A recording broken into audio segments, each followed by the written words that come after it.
ایک مفتی صاحب کا بیان کچھ ماہ قبل کی بات ہے کہ ایک محبت و عقیدت کے رشتے میں بندھے ایک صاحب ملنے آئے اور بولے، مفتی صاحب میرا کاروبار بہت عمدہ تھا، میں لاکھوں کماتا تھا، گاڑی تھی، گھر تھا، بہترین زندگی تھی۔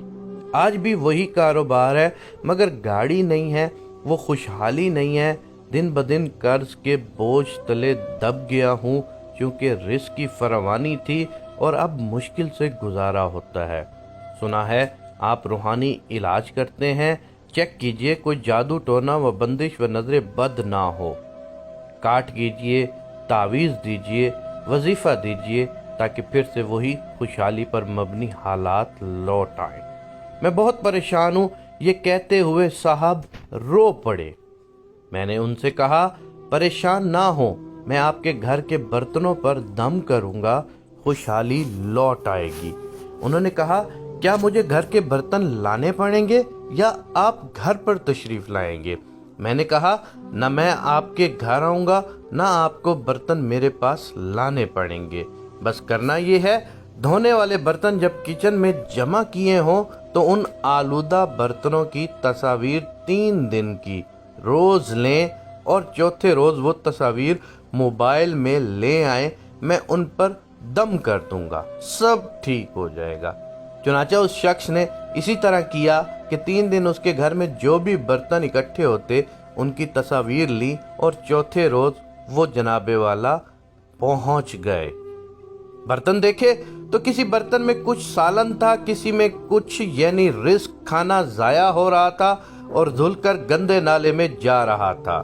میں نے پوچھا، یہ برتن ہیں، ان میں کھانا ہے جیسے سالن وغیرہ، اس کا کیا کرتے ہیں؟ وہ صاحب بولے، ظاہر ہے کہ دھل کر یہ سب نالی میں چلا جائے گا۔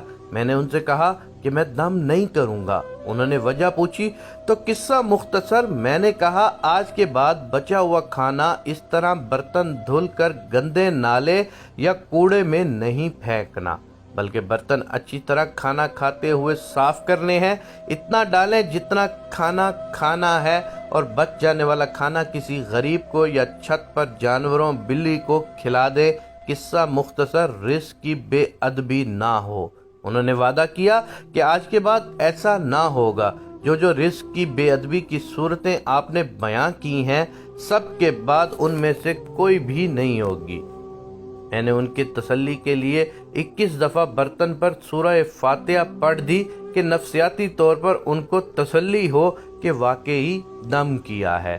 کچھ دن بعد وہ ملنے آئے اور مجھ سے گلے ملے اور رونا شروع کر دیا، ہاتھ چومے اور حد سے زیادہ عقیدت کا اظہار کیا اور بولے، مفتی صاحب اب میرا کاروبار بہت تیز ہو گیا ہے، بہترین اور بڑے بڑے آرڈر دوبارہ ملنا شروع ہو گئے ہیں، آپ کے دم نے تو کمال کر دیا۔